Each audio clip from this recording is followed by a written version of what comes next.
So you can imagine okay, how okay. We are starting the June P2P Talks. This is a open initiative from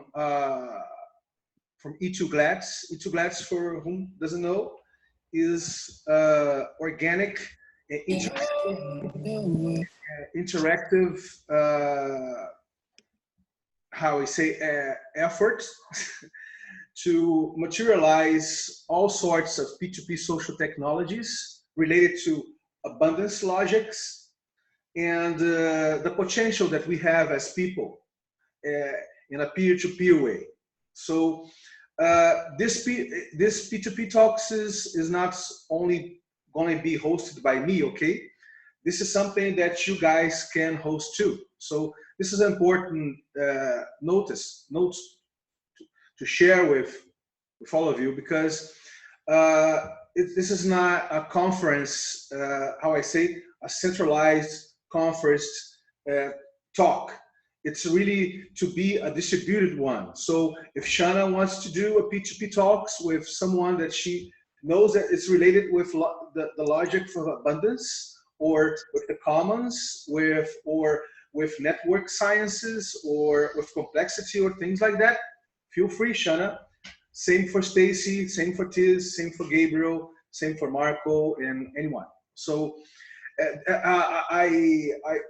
I'm saying this because we are always very accustomed to see the things as in a centralized way, where you have someone leading the way, someone hosting the thing, and that's not the vibe among the peers that NetWeaves, this E2GLADS effort, organic and distributed effort. So we really want to be in sync in various ways with this mode of doing the things without someone really being central to do it. So that's it. So I think that's the message that I want to give before we start today with Marco. But well, so in this sense, this is not, I'm gonna not do an introduction to Marco, because I think that this is not the sort of thing that we do when in an unconferenced meeting like this, where people are really, we are all going to talk to each other here in a peer-to-peer manner, right? And not in a way that I'm going to make the mediation of it. So that's really important to understand, because this for itself is exploration, you see?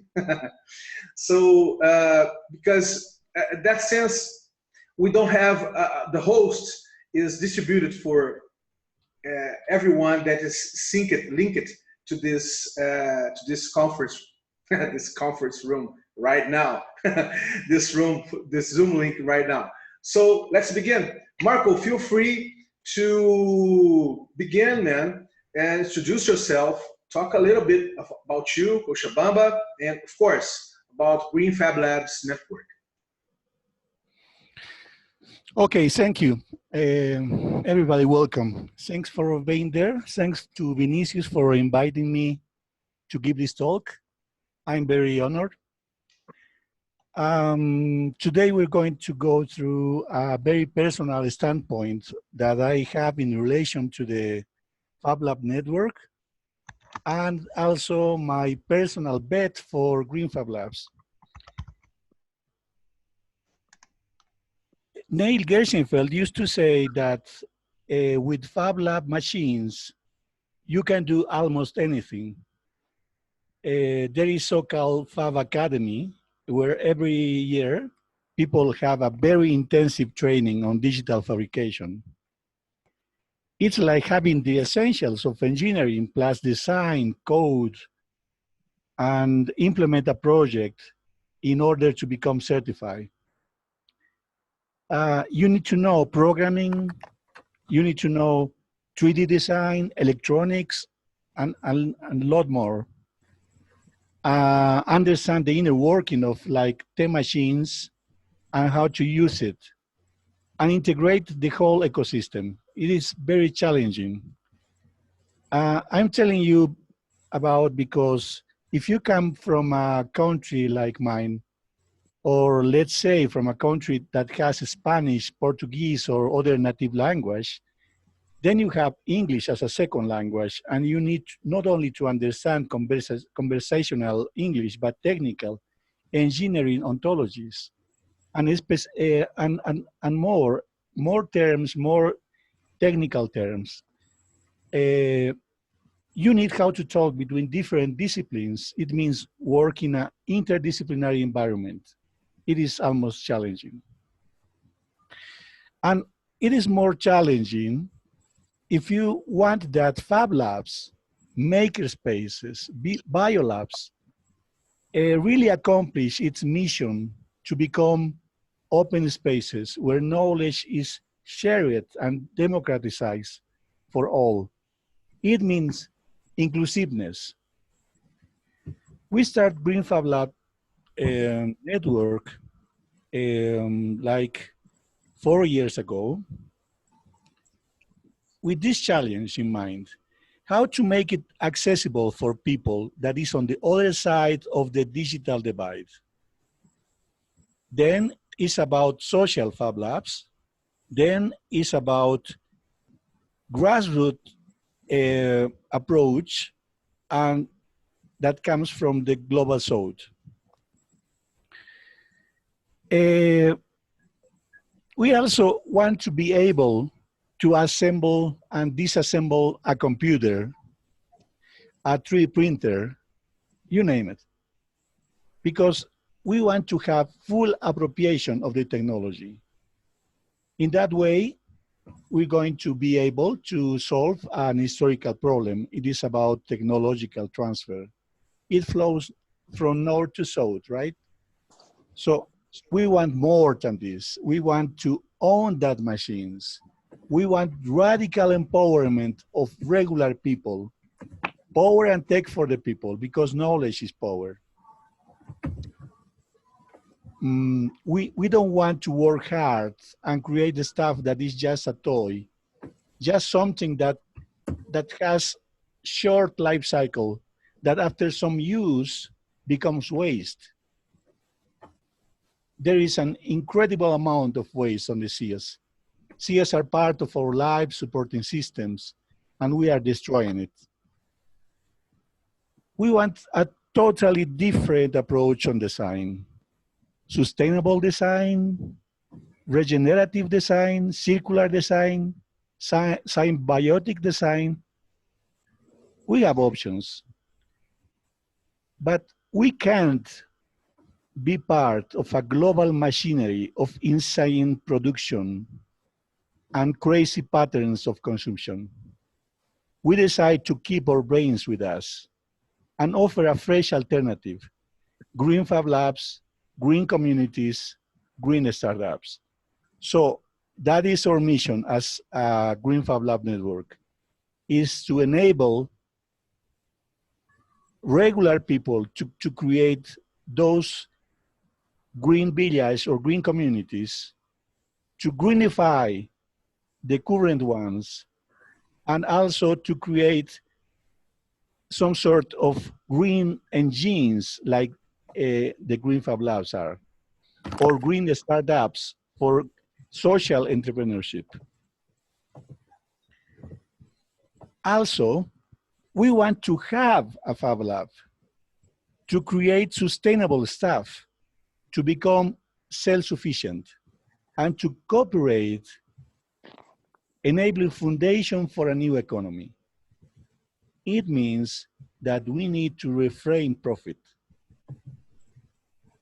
Now you can see, we need like 250K for machines, 250,000 for machines, because we need high-end machines, not small Fab Labs ones that only allows you for prototyping.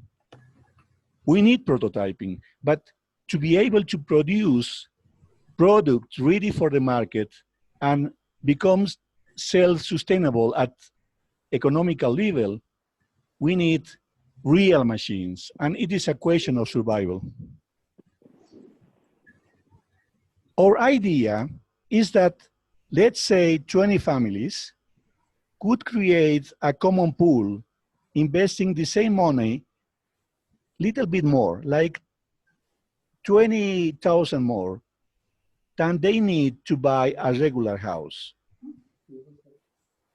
At the same time, they will be owners of, let's say, 300 square meters. They will have rights to a common space where they could be able to set up a fab lab, a biolab, and an integral biofarm. This set is what we call a green fab lab.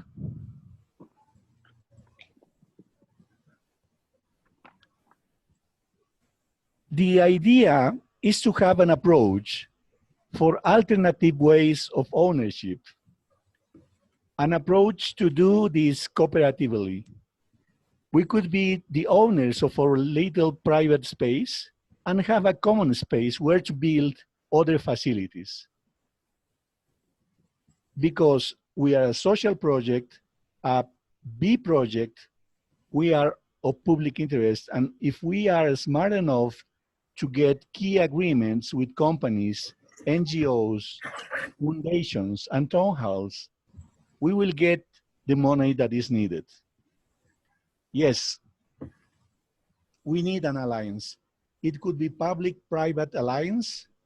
They could give us a comodato, the land of comodato, as comodato, as a leasing.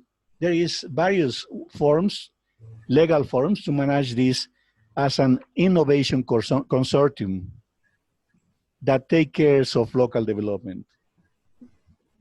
The numbers could be different from place to place.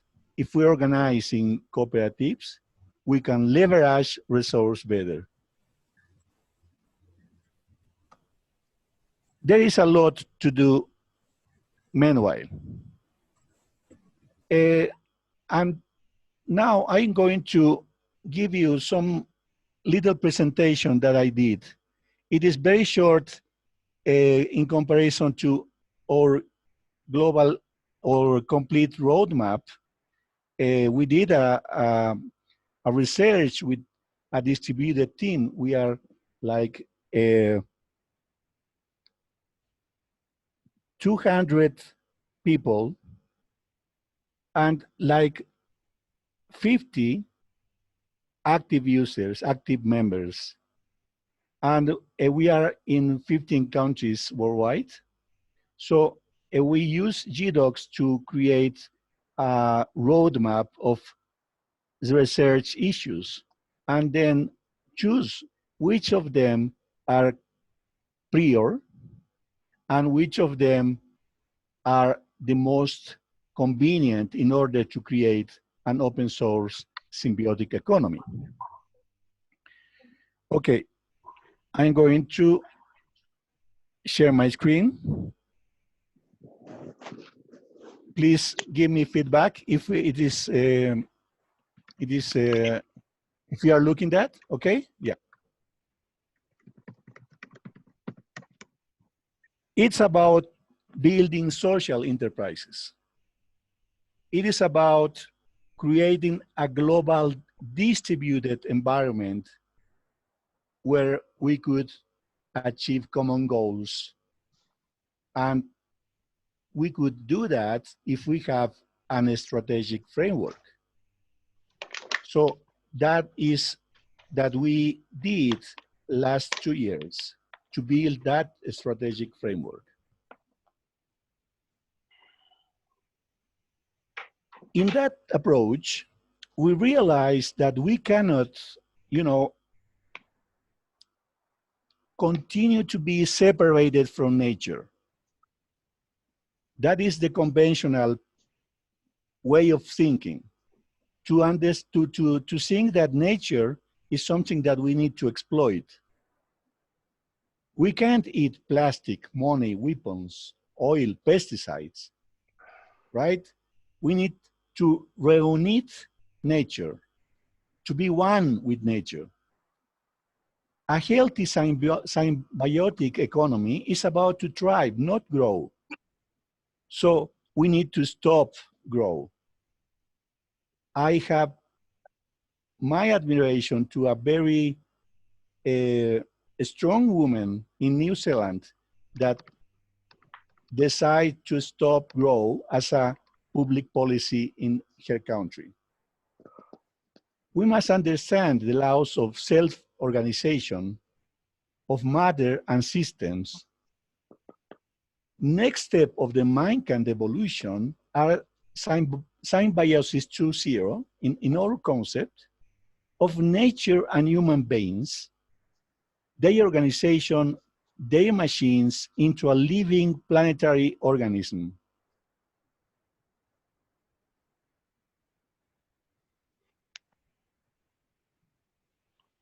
It needs to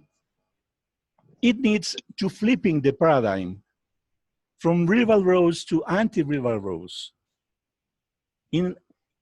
from degenerative to regenerative. A paradigm in which the humankind is not the center of everything, but part of this complete nature, in the same level that animals, plants, the planet, and approaching a regenerative economic system. Instead to put all in service to political, economical systems. Instead to build,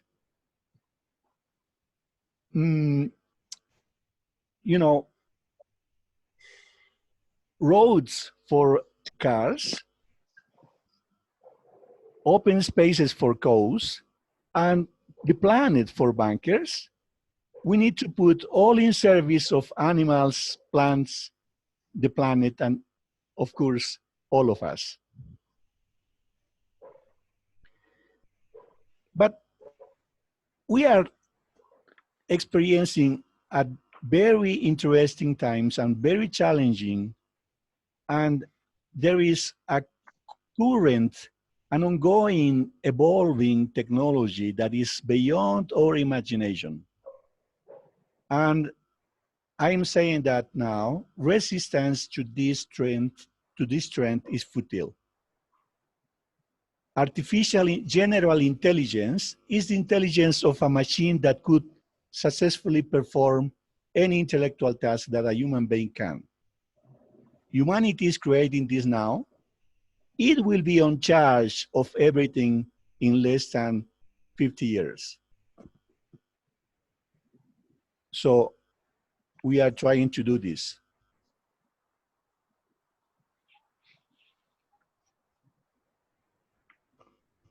Then there is a need not only of human nature symbiosis, but human nature with AI and evolved machines. That is the whole approach that we are trying to achieve. And you need to realize that this Apple is not only for very few selected geeks who share in a table. It concerns all of us. We need AI for the common good. We need ethical AI. We need to program this AI in a way that use ancient knowledge and the wisdom of humankind, all of ages, and of course, the intelligent design of nature. These not only need to be programmed using Asimov laws, but a new evolved understanding of symbiosis. We need to re-educate ourselves with nature basic patterns, circular regenerative symbiotic patterns, and convert that findings in algorithms that feed the AI. But those patterns allow us to change our lifestyle So we need to change and evolve our basic lifestyle patterns. You can see our kids are smart enough to question the word that we give them. That is, you know, a very crazy word, you know.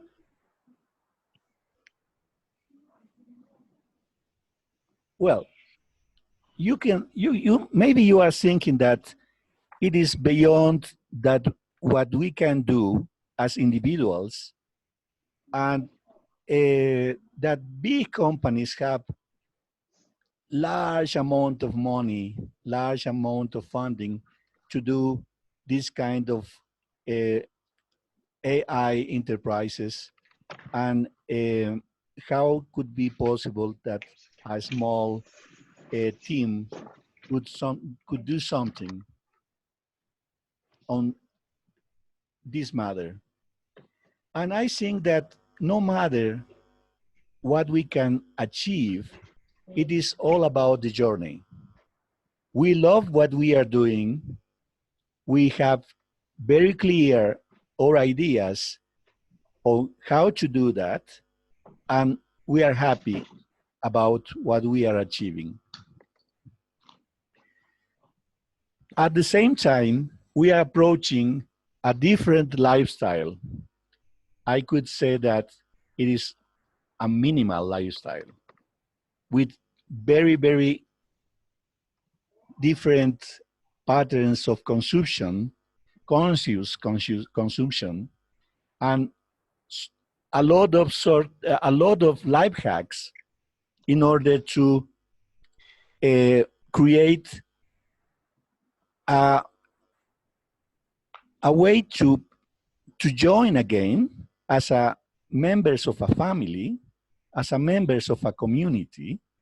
So we used to have 2 workshops in a month.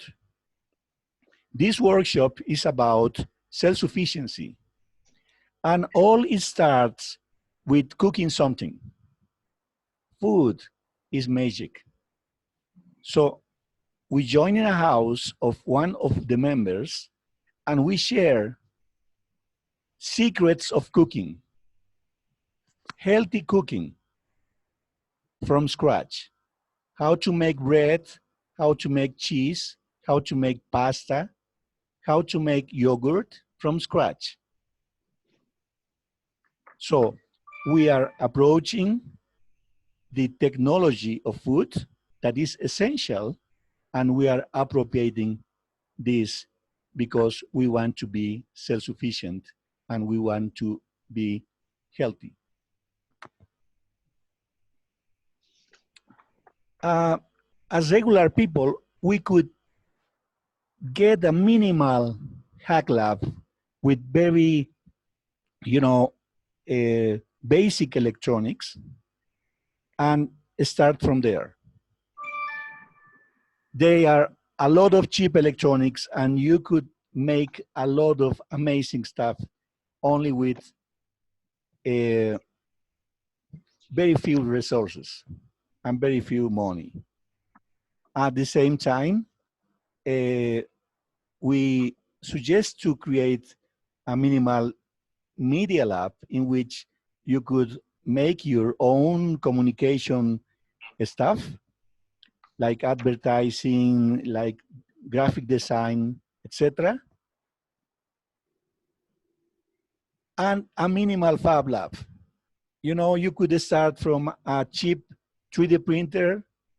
In 2 years, you could buy a laser cutter, and in 5 years, you could buy a CNC. These 3 machines are the very basics from a fab lab. Also, we could start on the chip a biolab. We have very interesting people that start a biolab in her own houses, and it costs like $400, $500. It's no more than this at the start, and then grows time by time. Let's discover the synergy while developing distributed products and symbiotic economies of the future by connecting resilient networks. So, the first project about the Green Fab Lab AGI project drive us to an exponential view to tackle the current exponential technologies that allows us to extend our chances of applied intelligence. This first project, it's called Symbiotic AGI. It is about a platform powered by AI. It is a learning platform, and it is based on books. Why we are talking about AI, and and this presentation is about the Green Fab Lab network? It is because it is quite hard to start a distributed environment. You need to find what could be done in that approach. And of course, we need some investments, we need some legal framework, and meanwhile, we could achieve our goals by building a website, by building databases, and by understanding the way to use that extremely big amount of data that all day comes and goes from the internet, and try to use it in a very meaningful way. So that is why we decide to create a database that is related, first of all, on the ontologies of digital fabrication. Let's say the 10 machines of the Fab Lab, each machine has a different ontology. And each machine is related to a set of books. And of course, we need to find a way to better use that information, because information isn't enough. We need to convert it in knowledge. So we create this library. It's a digital library, and as you can see, it's about 50,000. It is double, but this is like all about the Green Fab Lab. The other one is about humanities, and it is the same amount. So we are approaching 100,000 records. We are trying to make it valuable. So by entering data, entering metadata in each record, we are enabling that a machine learning approach will understand all that information, and then it converts in robots, in bots, digital bots, that goes to the internet and gives back information, but optimized. Let's say that we have, a quote of a solar panel company, and we need to say, and we need to, decide if it is convenient, the price is convenient, the technology is convenient. So there is a lot of information, and we need to be, to decide in the most efficient way. So that is why we start this.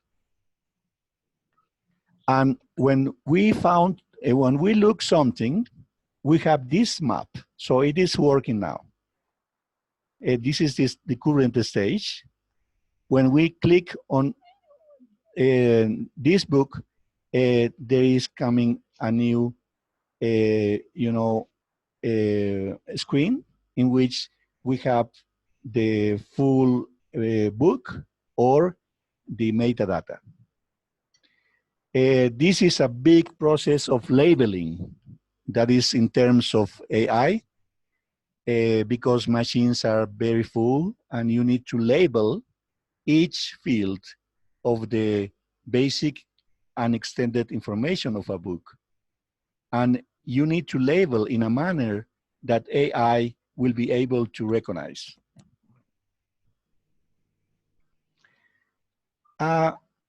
We are in a process of making alliance with similar projects like Half Earth Project. It implies that half of the Earth needs to be rewilded in order to survive. That's the only solution. And they has an engine that allows you to upload all the information that is needed at a biodiversity level, biodiversity data. So we could have a better understanding of the complexity of life, because we just having this now. Because of processing issues, we will not be able to do that like 10 years ago, but we are ready now.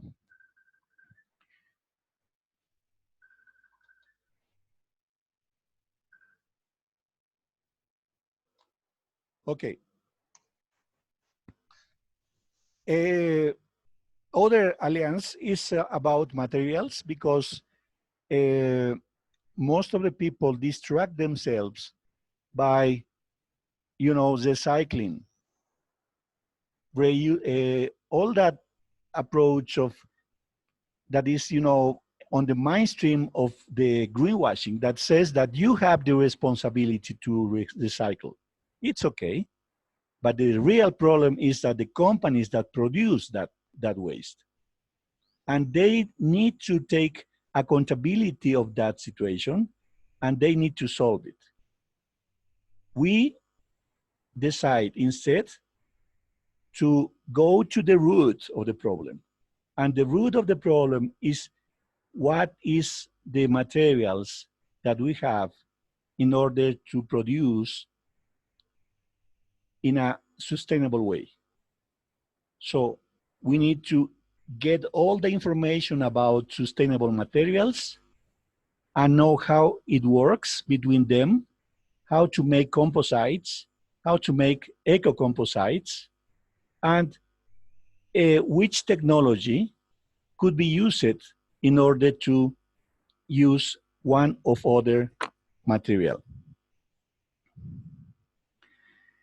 In that way, we could be able to use the life principles that you can see there in a proper way, because nature has its own economic patterns, and it is amazing to understand how it works.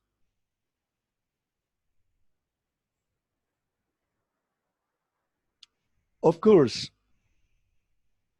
using that biomimetic approach that you see on the other graphic, at the same time, we need to understand the biophysical approach.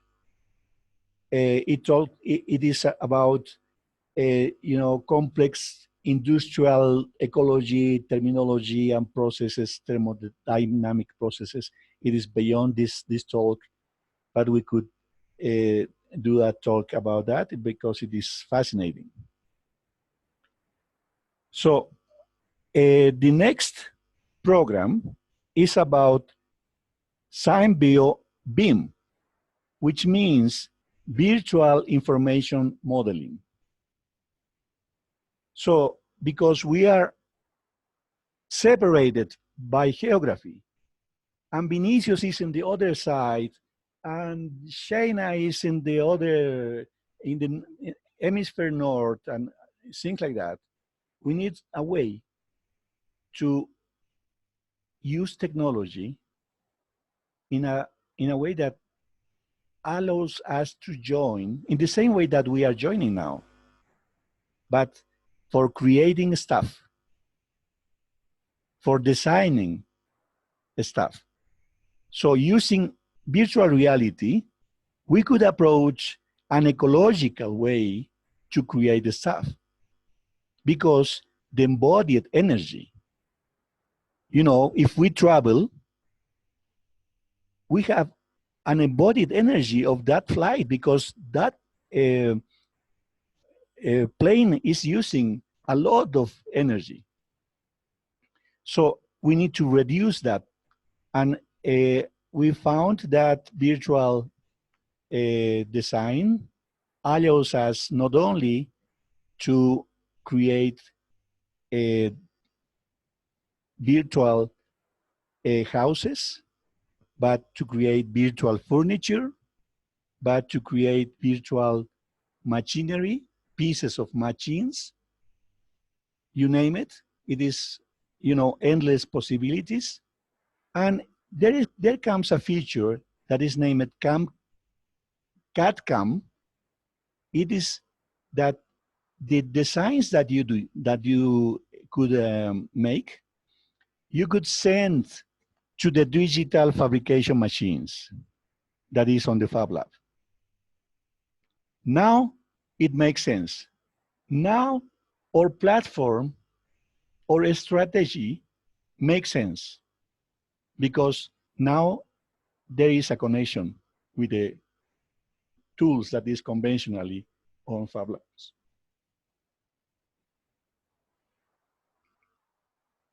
So in that way, we could be able to achieve the creation of different designs, architectural designs, that is at the same time symbiotic, and that use you know, solar panels that don't cause emissions, zero emissions, zero waste, and zero entropy. That is amazing designs that are currently built in the world. So Fab Labs are about making complex designs, and it is very feasible to do this kind of wonders. Integrated wonders, like this one, in which you have a complete closed loop in which there is no waste. The outputs of a subsystem becomes the inputs of a other subsystem. And all is circulating in a circular way. So that is the issue about circular economy.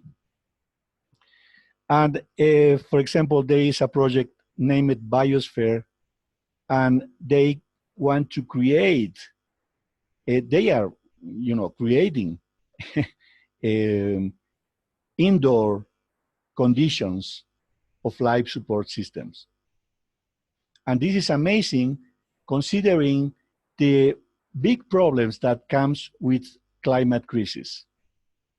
We need to be able to create this kind of complex, because we need to do restoration in a lab. Permaculture isn't enough for this matter. You have a very incredible design of permaculture, and then there is a flood, and all your design is completely destroyed. So we think that it is needed a different approach, in which you need to have bioponics, hydroponics, lead farming, a permaculture, but you know, it's like having a basket of eggs. you don't need to, you don't have to put all the eggs in one basket, because if you have an accident, all the eggs will be broken. So it is needed to put some time, some investment in different approach. So if one is destroyed, the other is still working. Okay.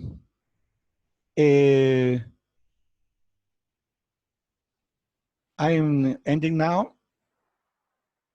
We need to be sure that all what I said is could be, understand for you in a way that maybe my pronunciation didn't allow. So I will send you a mail with a link of some of the things that I talked today. That's it. Thank you. Well, fantastic as always, Marco. And we're all wordless here. We're speakless here because there's so much to ask, so much to talk, man. And I know that you're in a type of a hurry.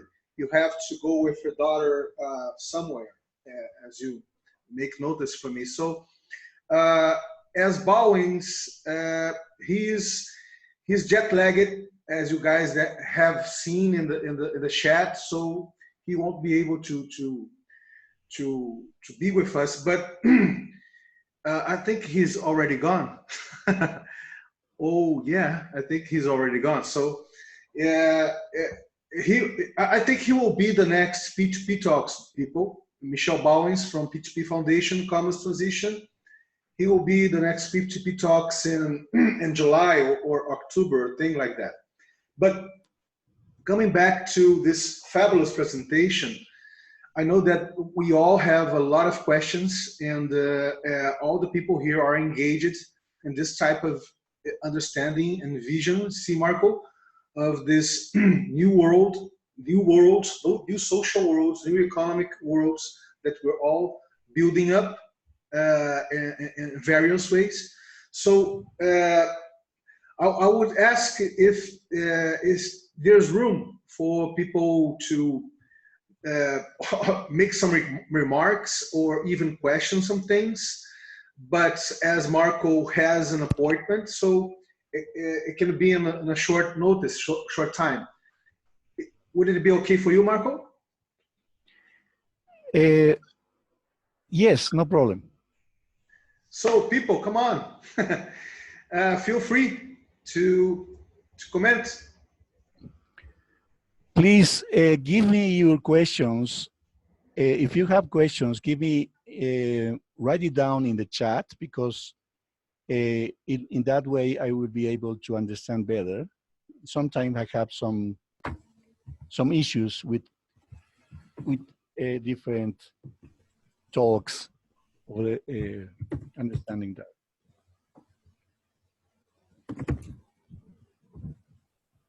Marco, I will make a question talking because I think it's faster.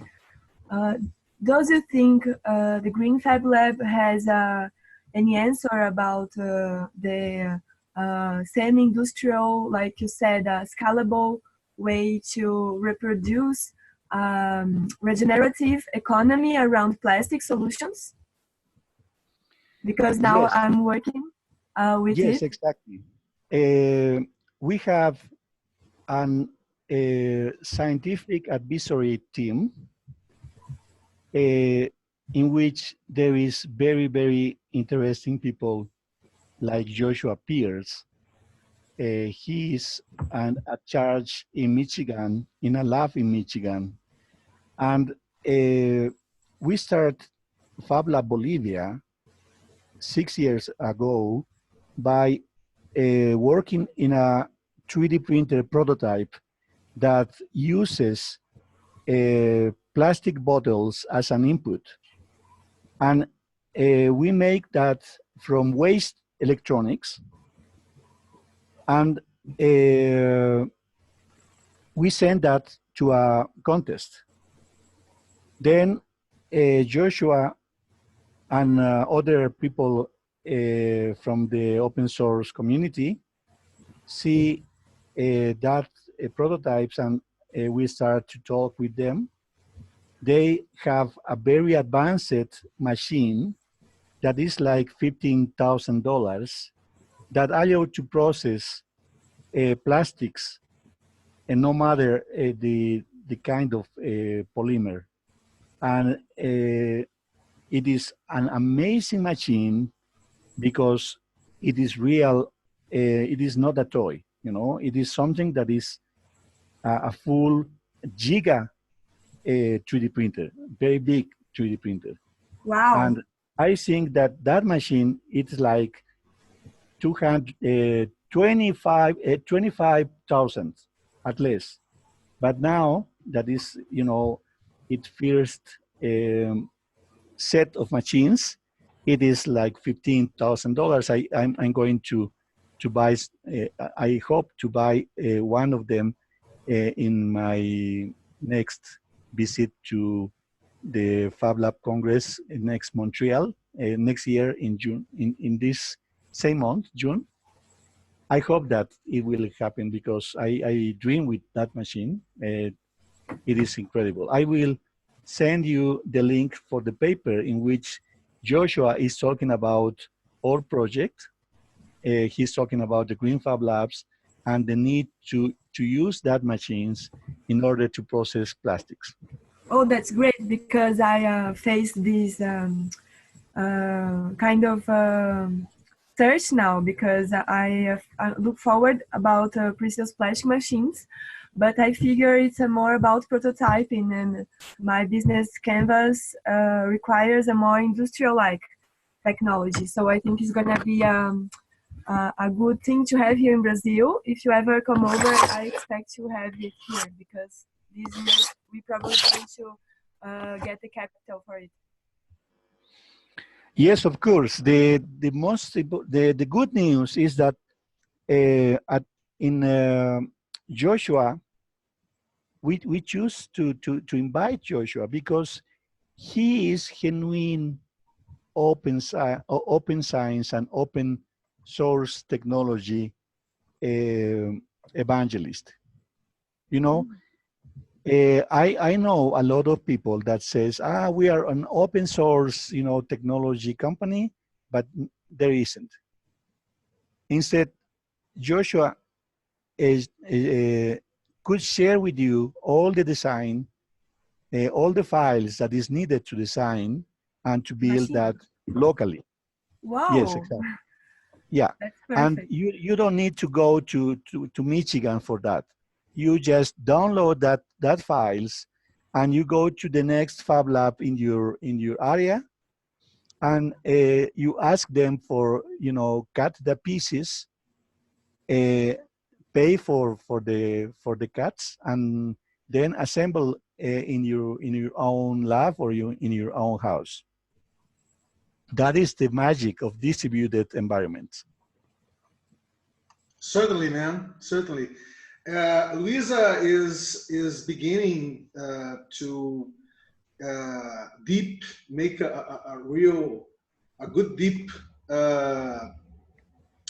how I say, entrepreneurial thing with this reusable plastic thing, and she's open, as I know, as you kind of sort out.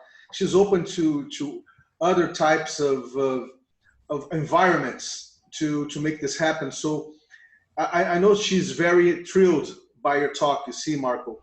And we have a question here from Gabriel Licina. Gabriel, do you want me to? Hey, Marco.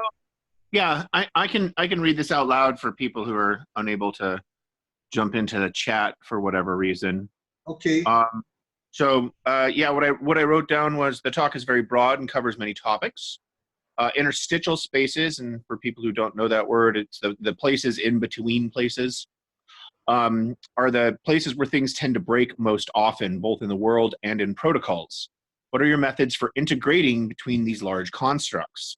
Example, in your talk, you jump from making bread to 3D printing and fabbing. Is there an overlap? And if so, where is it? And why is it? Is integration always beneficial in your opinion? Also, how do these concepts square up with the information that technology scaling requires more materials like rare earth metals than we have on the planet? Okay. First of all, I need to say that I admire the work of Gabriel. He has a very interesting approach about afforestation, and it is about time to ideas like those of Gabriel, and it becomes reality. So I will ask Gabriel to explain us what it's about, and we are, supporting this project, and we are dealing with people that could be useful in order to get funding, in order to get more institutional support, etc. About the overlapping stuff, it is very complex, and the problem is that we are a volunteer distributed team. So normally people has this commitment with the Green Fab Lab as a side project. It is not the most important thing in their lives. And it comes with limitations because, there is like 3 or 4 people that we are, working all day long, every single day of the entire year. And we are doing that since, in the case of Green Fab Lab, since 3 years and a half, without, getting funding, without getting institutional support, and all is on our pockets. So what we achieve in that amount of time is what we can do in our limited resources. And because of that, we have some framework that it is quite beyond this talk that I could share with you, so that way you could understand the need of building ontologies. So using that ontologies between different fields, different domains of knowledge, we could start to create bridge between different teams, like the biolab team and the fab lab team and the permacultural team, because in sometimes they have some sort of echo chambers. All of us has this kind of limitation to think that if we talk, we need to talk only with people that has the same mindset than us, and try to avoid to discuss these urgent issues with people that is not. And that is a problem because we encapsulate us in echo chambers and we need to break. I think we encapsulate us in ego and echo chambers.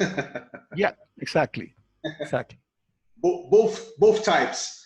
But both types. Gabriel, it would be nice if you can expand a little bit what Marco talks about you and to people get to know you better. So feel free, man. Oh, well, thank you. Thank you for this time. Yeah, so my name is Gabriel Acina, and I am a biologist and genetic engineer. I've been an independent for about a decade now. And primarily what I've done is build labs and help other people build labs in non-university and non-institutional settings. So this means garage labs, teaching people how to do genetic engineering, and other stuff like that. The media term is biohacker, though I've been kind of leaning away from that because it's such a loaded term at this point in time. I'm currently in South Bend, Indiana, and I have both a funded lab through mostly donations that is renting space at the University of Notre Dame. And then I also have my private home lab where I do stuff that maybe the University of Notre Dame isn't so excited about, or doesn't care about, or doesn't isn't part of paying the bills.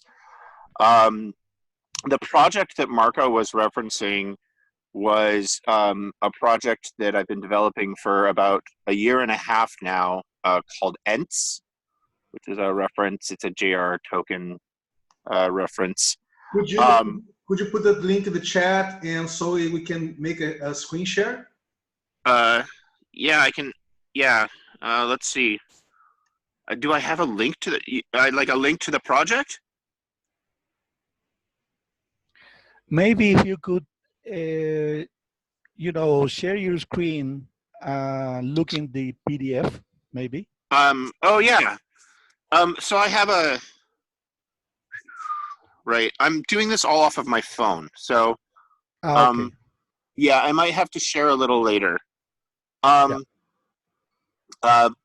I'm sure many of you have seen the news that it's like, you know, we can't plant trees fast enough to deal with our carbon issues and the climate change. And so a few years ago, I started working on this project, which was a combination of afforest techniques called the Miyawaki method, which is a planting method that was developed in the 60s. And I'm sure many of you have heard of it, even if you don't know the name. It's that very dense multi-species planting. Whenever you see a post on Facebook where somebody's like, this person turned an old parking lot into a forest, they're usually using the Miyawaki method. Because it's been shown that you can take a place that is basically a baseball park, like an empty field of normal grass, garbage, and you can have 2-meter tall trees within a year, and then it just goes from there. And so that's the baseline. And then on top of that, we've added some genetic engineering techniques that were originally developed by the sugarcane and lumber industry for, you know, increasing their monoculture control, because the sugarcane industry, of course, wants to make just a bunch of really big sugar canes so that they can make more sugar, so that they can make more money. But the technology itself isn't bad. It's just how it's applied. And so what we're doing is using this modification and coupling it with the Miyawaki method, this multi-species planting method, to try to make basically a forest in a box. Where, like, I can hand you a tote, a wooden box that's loaded with seeds, saplings, fungus, and bacteria, because you really do need to have all of the different layers of an ecosystem to have a healthy ecosystem. And you can turn your backyard into a 3-meter tall forest in the space of 6 months. So that's the project as it stands right now. And another interesting thing to note is that I'm currently collaborating with a bunch of other small independent labs, because, you know, there is this kind of concept of how we need to have a more distributed network of community laboratories and stuff like that. But unless we're able to work together and in tandem, the concept kind of falls apart. And so we're using this project not just to make forests, but also as a test case to show that this dream of being able to collaborate all around the world simultaneously for something that's functional is actually possible, because there aren't actually very many test cases of that being the thing. We talk about it a lot, but we don't have a lot of evidence to back up these claims. And so this is the other thing that we're trying to do with that. Amazing. I really think that you are doing a big innovation about that. But I had some concerns about your approach, and it is related the geographical, the biogeography, and the, you know, it has some issues, right? You need a large database, so you couldn't send the forest in a box with the species that are invasive to that local environment. Well, actually you can. Because I'm collaborating with so many other people, and they really are, there's a group in Australia, a group in Europe, and groups in California, Chicago, and New York that are all helping with this project. We're actually able to do microcensus of the species. So we wouldn't be shipping, I would never send somebody a bunch of invasive species. That doesn't make sense. It also doesn't work for the project. This is about rebuilding, not colonizing. And so by having, this is also having this large network where people can do a census of the species, where we can do sample collections. And the way that plants are actually really, if anyone knows anything about genetic engineering of plants, plants are very cool because every cell in a plant has the ability at any time through hormonal triggers, some of which the plants do themselves, to become a pluripotent cell, or what we call stem cells, which is why you can take a leaf and dip it in rooting hormone and stick it on the ground, and the leaf's like, well, I guess I better grow some roots. Or why a tree can fall over in the forest and little trees will grow out of the branch on the ground. So this allows for a lot of really interesting ways to be able to collect samples, store samples, send samples, and make it so that we're trying to have the most inclusive and broad biodiversity possible, as opposed to just kind of punching the problem in the face.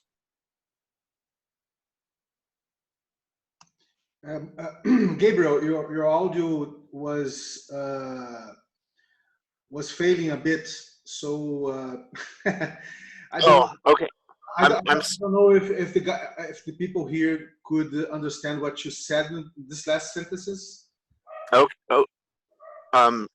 Yeah. So I was just expressing how we're taking collections from all these different regions, and due to the unique nature of plants and how they work in a genetic engineering environment, we're able to get the most broad and most inclusive collection of plants, as opposed to just forcing plants into areas that they really shouldn't be in or don't work in.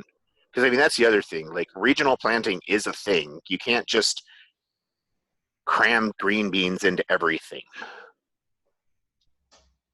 Or white pine, for that instance. In fact, the Miyawaki method was developed because Miyawaki noticed that before the lumber industry kind of took over Japan, most of Japan was deciduous. But now most of Japan is coniferous.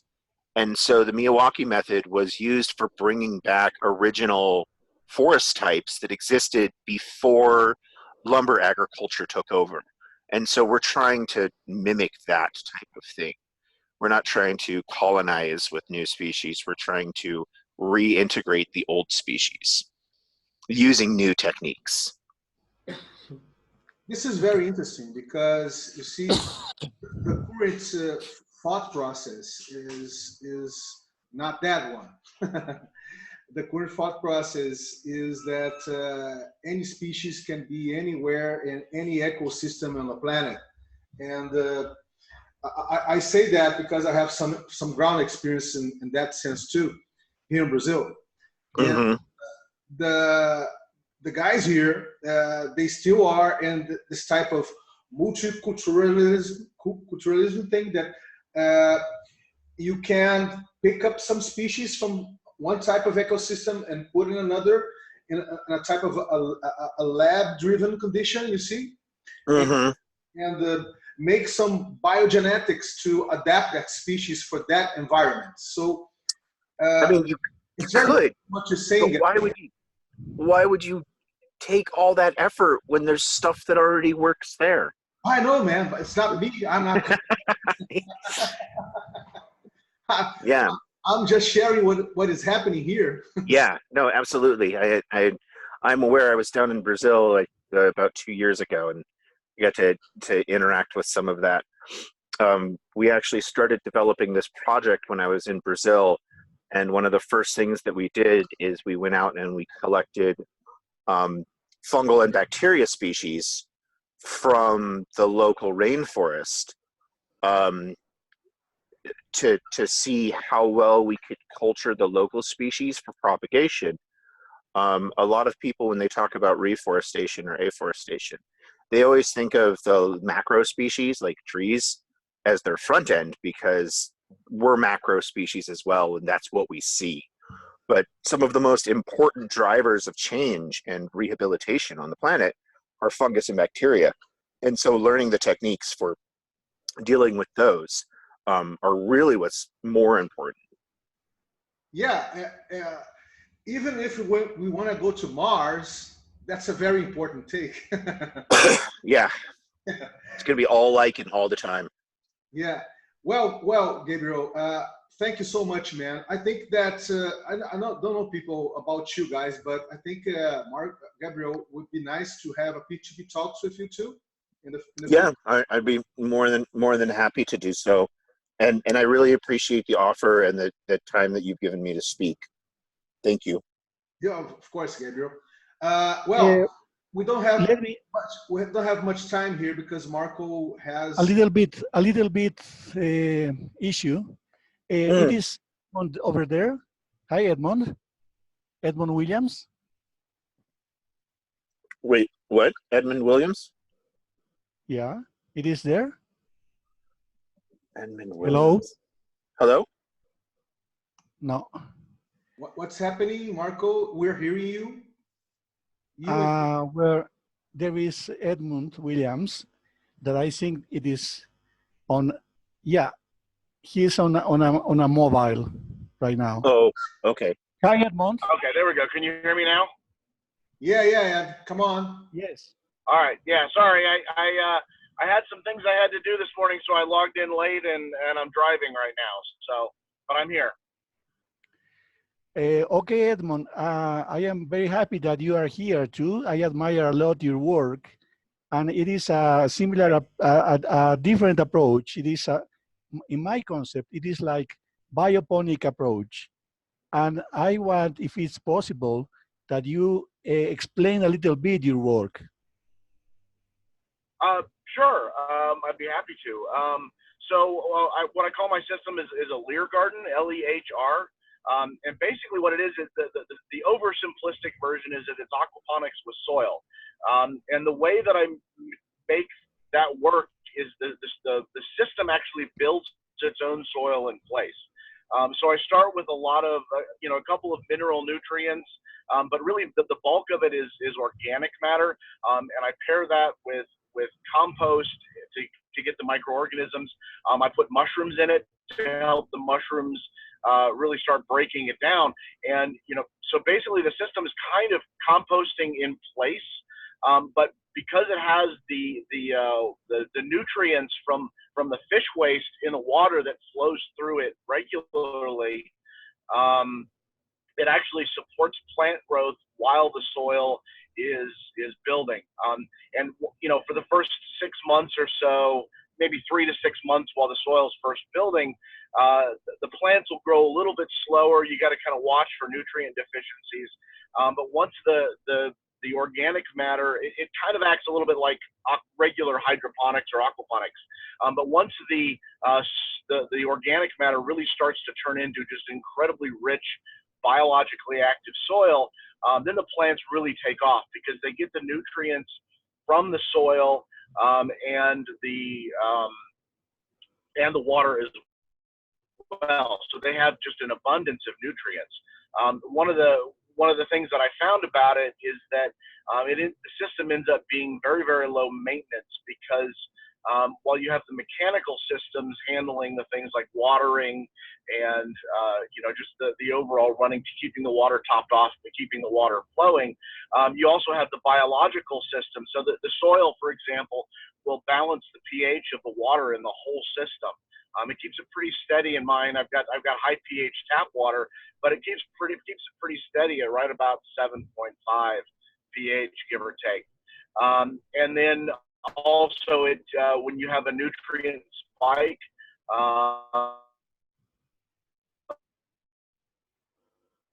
those nutrient plants to take oil will actually take them up for you. And if you get a fish die off or harvest a bunch of fish and you all of a sudden have a drop in nutrients in your water, then the soil will just make up the difference. And so what ends up happening is you have a system that just largely runs itself. It's kind of a mechanical biological hybrid, and it just kind of keeps going. It produces very healthy plants, pretty rapid growth. That's kind of the basics of it. That's a type of a different prototype that relates to the Green Fab Lab network, symbiotic systems, symbiotic economic system, isn't it, Ed? Because they're trying to prototype something that's very, very interesting, talking about this human symbiotic thing with this human AI thing. So you're kind of trying to merge those two trends, aren't you?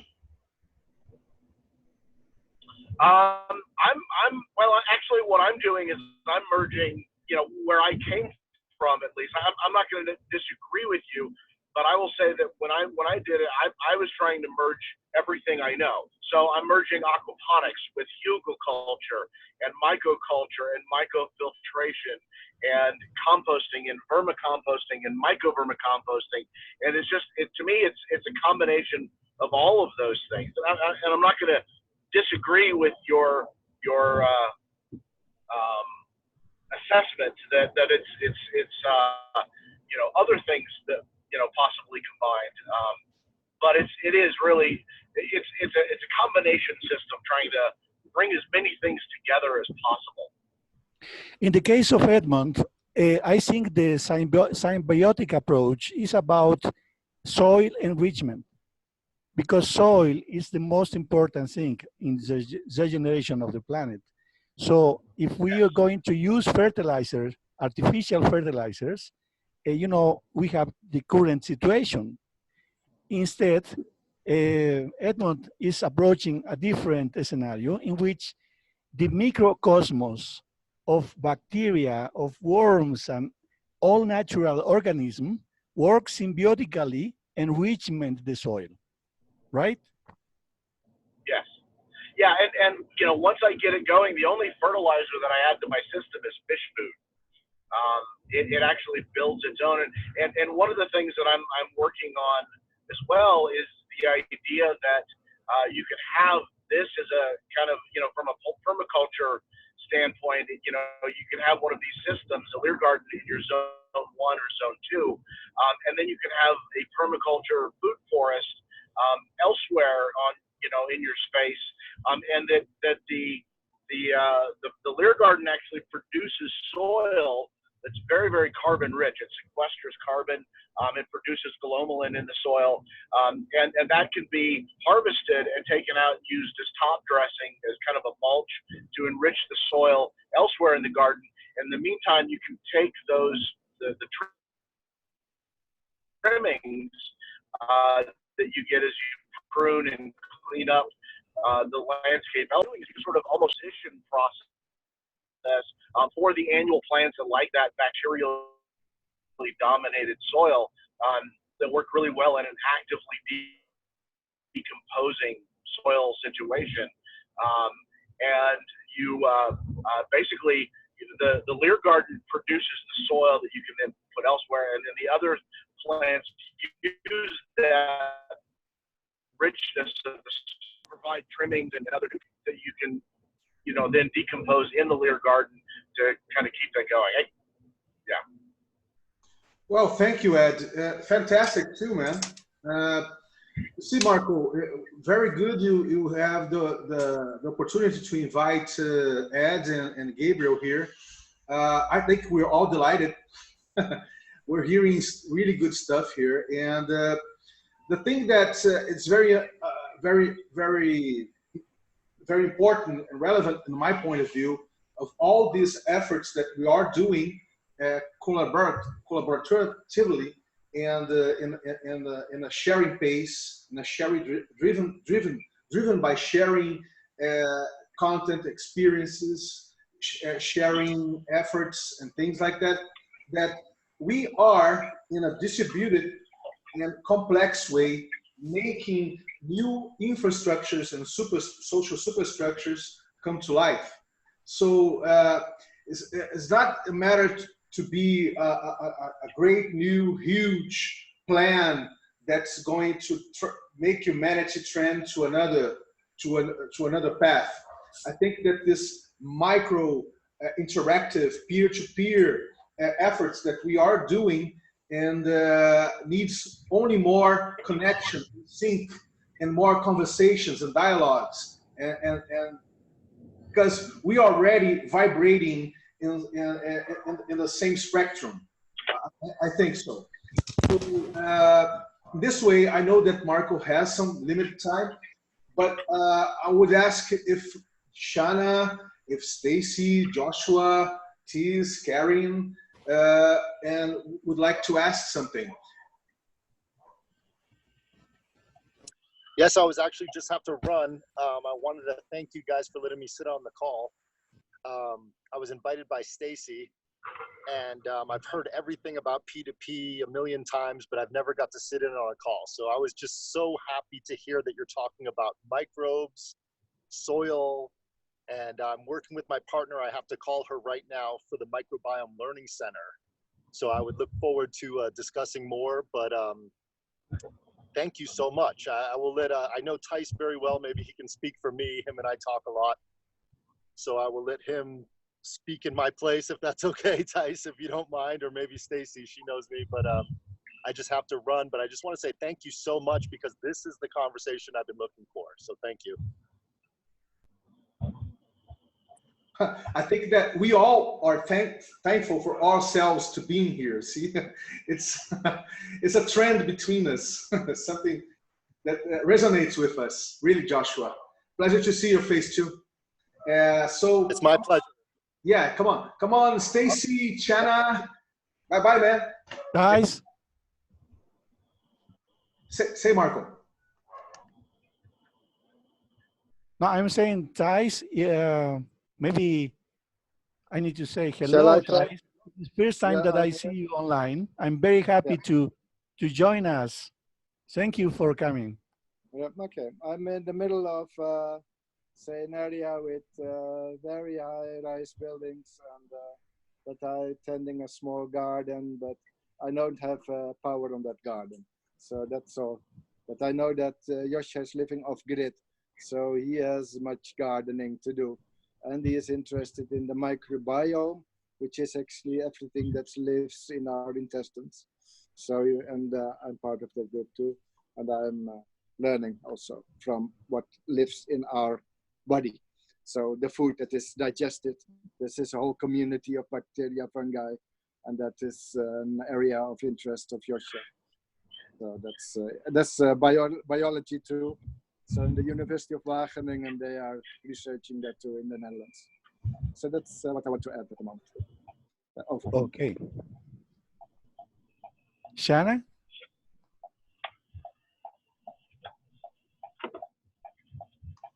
Just bringing more reflection around how to frame and cultivate an initiative on a kind of micro, then, neighborhood, community, city, region, And the forethought, it actually has come up in conversation, you know, this importance of everything that Gabriel raised, of the forethought, and how would you begin to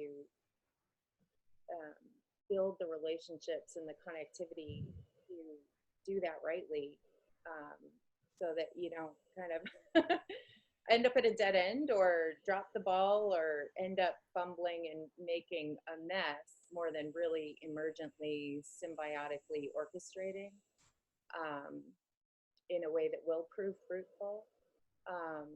And so this is just more fuel for those reflections, establishing the new here in the Pioneer Valley. So yeah, so, and always a joy to be with you all. I now look for, it was, you know, I think some of it too, this was just raised about like breaking through and entering into the conversations that you've been waiting to have. And I think that cultivating more of that too, because I think there are a lot of people who are sitting in stagnant places where the conversations they're waiting to happen, they don't know how to connect to them. And so I think how to create space for more of that, as you voiced, like how do we create that kind of real and virtual space for people to connect from wherever they are into the happenings that are local. Local, right? Local, yeah. To, you know, spark more of this, but again, in a way that we begin to see what's wanting to take shape, and facilitate that. So my heart is just beaming to be here and blessed. So looking forward to all the good work ahead. Yeah. Thank you. Well, and really, Shanna, you see, this type of meeting gathering is really necessary, because we know that we have a lot of things that we're doing currently that relates to others that are doing, and even in our cities, and all over the planet. So, and these global realities, they are emerging. They are really emerging in a peer-to-peer manner. So it's more than natural to make these P2P talks that we're doing. See, so I'm very happy. You can't imagine how happy I am because. Yeah. I got the feeling. I'm like feeling that feeling too. And actually, I hopped on to Otto Scharmer's chat last week, the ULab forum that he hosted, and I think this this connection that happens that people don't expect in these spaces. Like I literally, like when they broke us into chat space, I literally had like tears, like just to be connected across the miles. I mean, I was like trying to recover to actually like engage, because it was just so, it was really a wondrous thing. And to hear what's on people's hearts and what they're wanting to bring to the table and things that they're reflecting on and creating reflection space. And it was just really precious. And I think to invite more to experience that and to feel welcome to bring what they have, and to reflect and enter into all of it is, yeah, more of the good work, I guess. Yeah, because we know that the macro narratives, the macro narratives of nation states and great corps and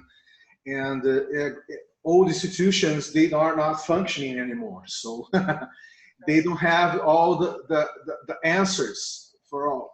We know that. We know. But we know that we can't dispose of all these things too, because, of course, we need some framework to build upon it. So we can't simply dispose it.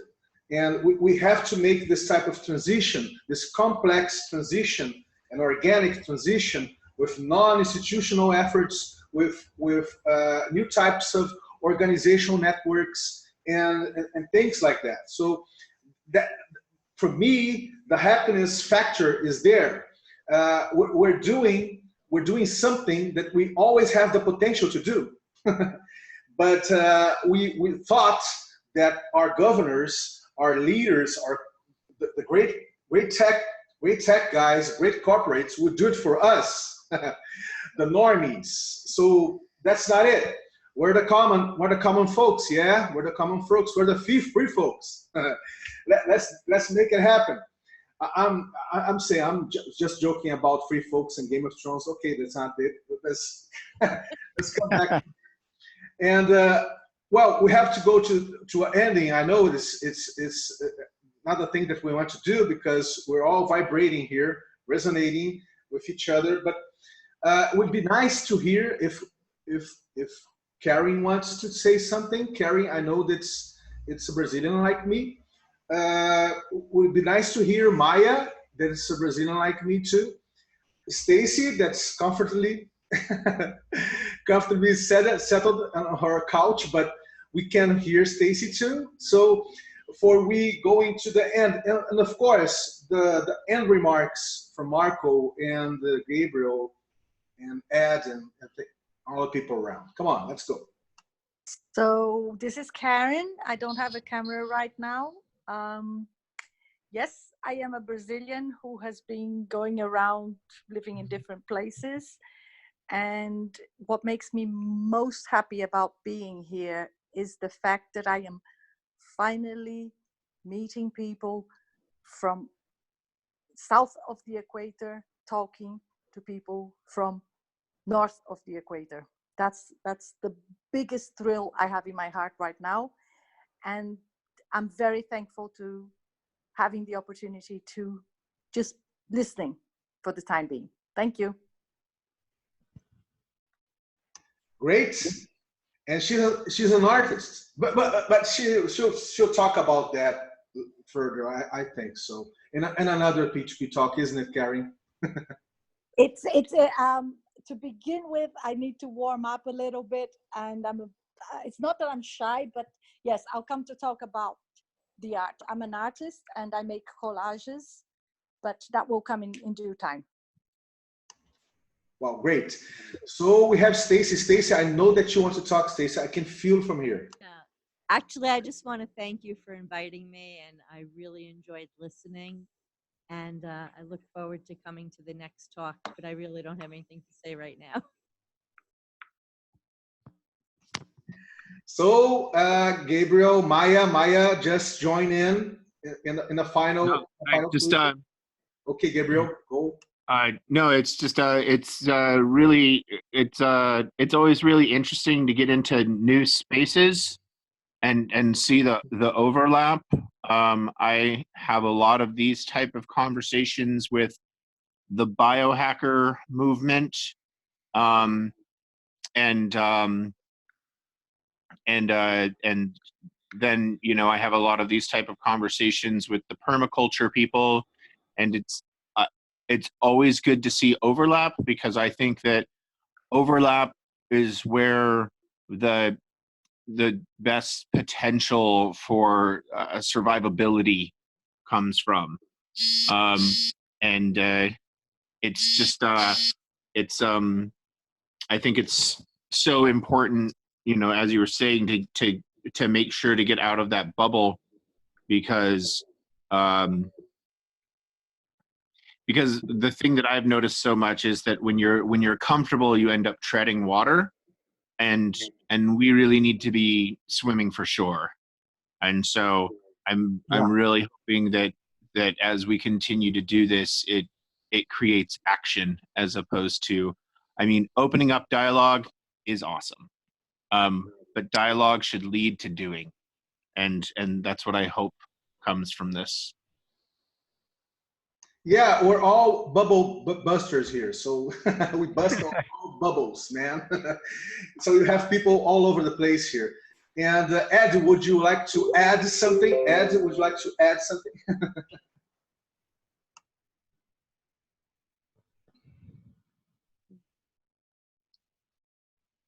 Sorry. All right, there we go. Can you hear me now?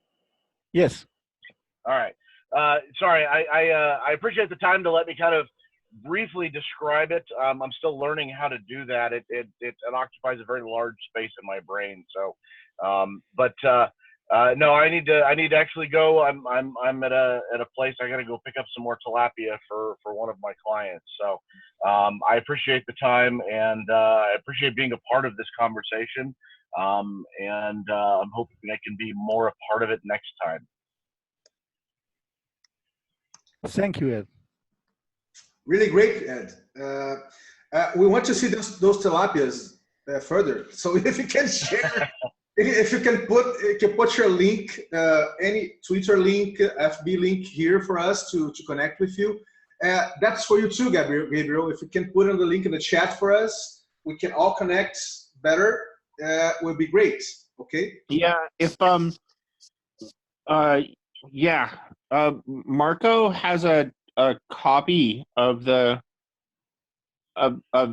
documents about this project, and if Marco, if you're by a computer, you're more than welcome to do that, because I'm still kind of free roaming with my phone here, and it's making it difficult to like jump back and forth and do document stuff.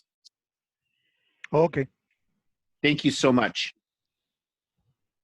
Yeah, I'm in the same same boat. I'm on my phone, so. Okay. I am very, very happy, and I want to say thank you all you guys, because I am supercharged now with all your kind words and all that insights. I'm very, very happy, and I am supercharged. Wants to work as hard as possible, because I think that it has a meaning. It is meaningful. My work is meaningful, and it is done because I want to share it with you, and we could co-evolve with you. We could, you know, build with you these different scenarios in which there is possible a change. We are doing the change. And thanks again. Very happy for being here. Well, Marco, you're not going anywhere if you don't speak Spanish with he. You see, Shannon is really looking for. She wants to speak. She wants to hear some Spanish language, man. Come on. Ok. Bueno, estoy muy feliz de decir todo esto que he dicho hoy día. Estoy feliz de estar con ustedes. En realidad, no tengo mucho afán de apariciones públicas o de charlas. He quitado esta cosa que durante bastante tiempo ha sido una fuente de mis ingresos, de dar conferencias y cosas así. Pero ahora estoy como en una desconexión creativa, trabajando muy duro con ese tema de los algoritmos y del programa y todo lo que les he contado, y al mismo tiempo también trabajando con el ¿qué digo? El framework de la JET. Entonces, estoy asombrado de que hayamos crecido tanto y de tener personas tan valiosas como las que hoy están presentes aquí. Les doy mil gracias por estar presentes hoy día, y muchas gracias también por las valiosas opiniones y cosas que han dicho. Gracias. Muchas gracias. So if anyone wants to say anything, now is the time, because we're really ending up this thing. Hey, I just want to introduce myself. I'm Maya from Brazil, and I used to get meeting with Vinicius, with people researching these kinds of relationship, the micro narratives. And I know I'm just getting the end here, but I intended to be here earlier in the next time.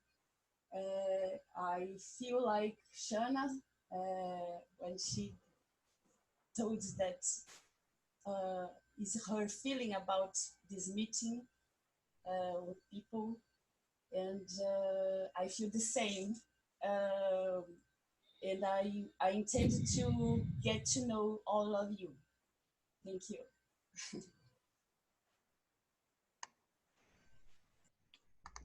Go on, Louisa. I don't know if I have anything to say, but I feel I would like to have a second meeting of this with you guys. Luisa, you can say in Portuguese. Say in Portuguese, because Marco said in Spanish, now you say in Portuguese. Come on.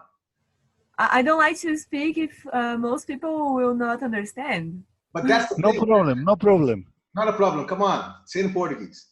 I don't see a reason, I don't see a point, but ok.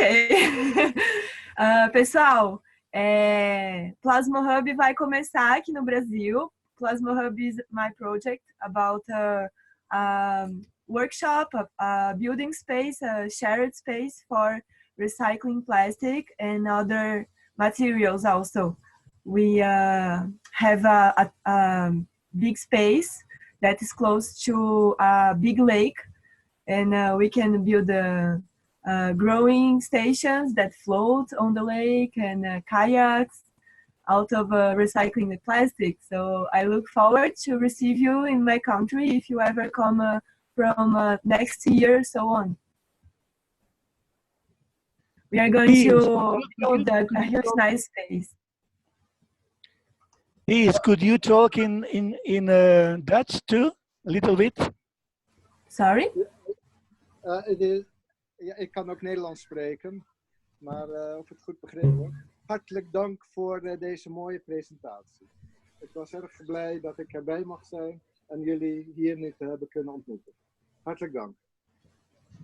Dank je. Beautiful, beautiful. Dank je, Sher. Well, I'm going to end this speaking in Portuguese. So, bem, gente, foi um prazer enorme ter vocês aqui, tá? Essa dinâmica do P2PTALKS vai continuar. A gente vai ter outros convidados de outros países, quer dizer, vamos ter pessoas morando em outros países com outras línguas, tá? Enfim, todo o planeta. E vai ser um prazer a gente estar tecendo essas teias por entre a gente, né? A gente fazendo netweaving, tecendo teias in between people, por entre as pessoas, ok? So, really, let's make that John Kellden remember, Stacy, remember, Shanna. Bye. Bye. Bye. Bye. Let's do this. Yeah, bye.